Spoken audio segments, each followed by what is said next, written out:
can't even explain to you how hyped this movie was. This movie was so beyond hype. It was like the most hyped Dragon Ball movie I have ever seen in the cosmos. This movie was insane. Everything. I don't even know where to begin. It was just amazing.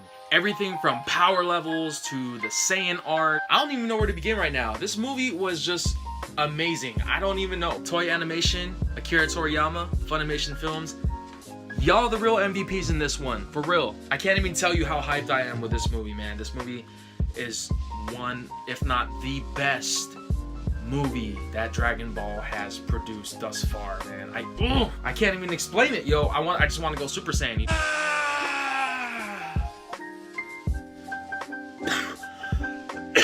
The weather was bonkers crazy when I was on my way to the theater. I went with my girlfriend. Thank you. Shout out to you, babe. You're the best. It was pouring when we were getting there to the theater. You know, I saw the late showing because I was actually working. It released on Wednesday, and I wanted to go. I wanted to see it so bad that I called my girlfriend. And I was like, babe, do you mind going to watch Dragon Ball with me? She was okay as long as I paid for her ticket, which I did. And it was an amazing experience. Despite all the rain and the traffic and the craziness to get there and me kind of getting over a cold, I had to see this movie on release day. I just had to.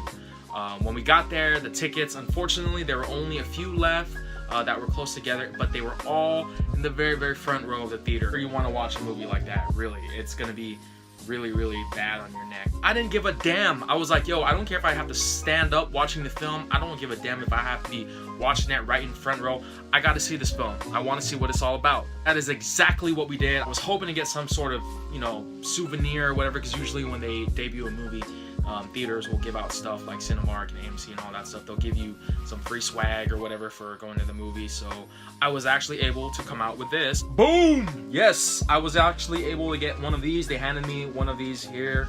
It's like a little mini poster. It's kind of like the size of a postcard. Very small. It's a little poster of the Dragon Ball Broly film that they were handing out. Limited supplies. As I know right now, the second time I saw it, I actually did not get one, which I was kind of bummed about because, you know, I wanted to get a bunch of these in case one of them got messed up. You know, I'd love to give some of these to some other fellow Dragon Ball fans, but unfortunately, I was only able to get this one, and my girlfriend got another one as well. But yeah, they ran out. So, you know, without further ado, you know, I need to chill for a second and calm my nerves because I'm like geeking out too much here. We have the non-canon Broly, who's the Broly that we all grew up to love or hate, the one that says that infamous one line, Kakarot! Damn. I feel like the elements that they gave Broly this time around is actually something that we should really watch closely, because it's one of those things that a lot of people, you know, I've heard other people's opinions about the character Broly where they were like, oh, I still think that he was just very plain. He didn't really have much great of a backstory, and he still didn't do it for me. But like I said, I'm very biased in that sense because I love Broly. I loved him when he was non-canon. I loved him in the video games. I loved everything about the character, the physique, the powers, and everything about him. I mean, look, I'm wearing him on my freaking t-shirt, damn it. But anyways, yeah, aside from all that, Broly does have a recreated history and backstory. It's similar to what he had in the non-canon films. They changed some things, they tweaked some things to give him a little more relevancy, and that's exactly what we wanted for a non-canon to a canon character, I feel like, in an animated series such as Dragon Ball. Then of course you have, you know, Goku, Vegeta, the main guys in this film, you know, very cool. You know what, I gotta say, I am a Goku person. I'm always gonna be a Goku fan for life, but I like Vegeta a lot in this film. What did you just say? That is blasphemous, okay? Blasphemous. I know, I'm kind of eating my words up in this one, but I will say that Vegeta's character is slowly growing on me, but Goku is still up here. Vegeta's like right here, and Goku's still up here. Before, Vegeta was like way down here. Now he's like right there. Oh, I'm not even gonna take away anything from my boy Goku right here, okay? Goku's the man. He's like the GOAT. He's like the Michael Jordan of anime, if that makes any sense. This film in itself, really, like I said, it focuses on the whole Saiyan arc. I feel like it kind of wraps it up all together. I don't want to say all of it together, but it definitely pulls it closer together, and it gives more relevancy to a lot of more of the Saiyan arc, I feel like. And I think it's cool how they did that, because the Saiyan saga in itself is kind of a mystery. The Saiyan race in Planet Vegeta, there's still a lot that we don't know about, that we want to know about, that, you know, hopefully Akira Toriyama makes something like that of in the near future, where he explains a little more in depth. I know we had the Bardock movie, you know, a long time ago, and then, you know, we have this Broly film, and there were a couple of other series where they kind of delved a little more into Bardock's backstory. But, you know, I want to see more of that, you know. Hell, like, I'd like to see a whole saga or a whole arc just on the whole Planet Vegeta thing, because I think that the Saiyan race in itself is a wonderful race, and I think that they could do a lot with that, you know what I mean? Like a whole arc worth of stuff like that, I feel like. And of course, the fight sequences in this film, you know, I think this is what wowed a lot of people in the theaters, including myself. I am one of them. Like, you know, there's just the way that it was animated, you know, the way they use a lot of computer animation to do a lot of, you know, the effects of the explosions and the blasts and the fight scenes and everything. Now, although I thought that this movie was very, very phenomenal, I did, however, see some plot holes and some little things bugged me. Again, it's very, very minor. Akira Toriyama, I'm sure he just forgot it.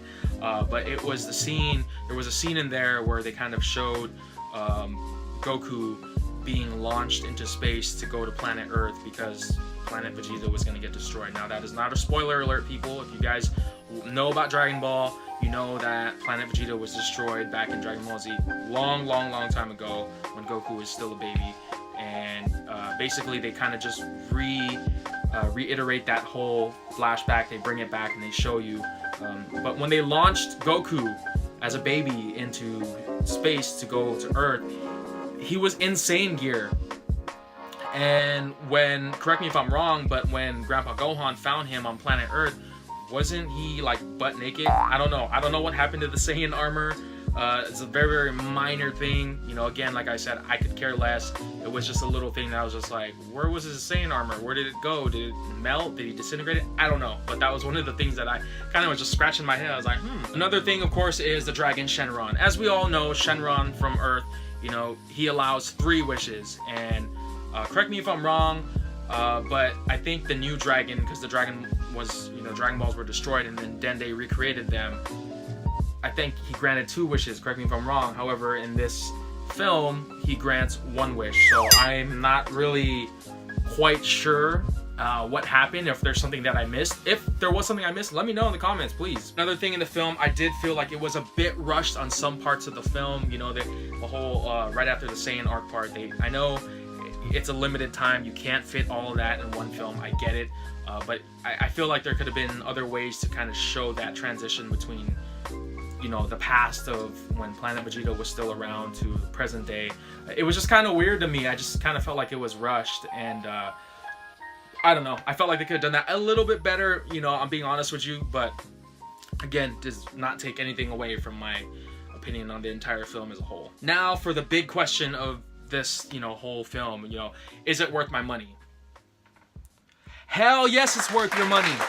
Anyways, that is going to wrap up this video. I just wanted to talk to you guys about my experience with the Dragon Ball film.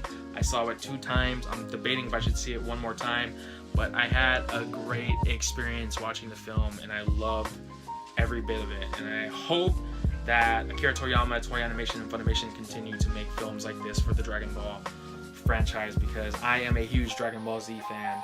I'm just Dragon Ball fan in general. Anyways, y'all, that's gonna wrap up the video. Thank you guys again for tuning in. Please subscribe to my channel if you have not done so. Hit that bell to be updated on my videos constantly. Please leave a like, comment, subscribe, all that good stuff. Please, like I said, it's all love. Share my videos. I want the whole world to see my videos. And until then, I am out.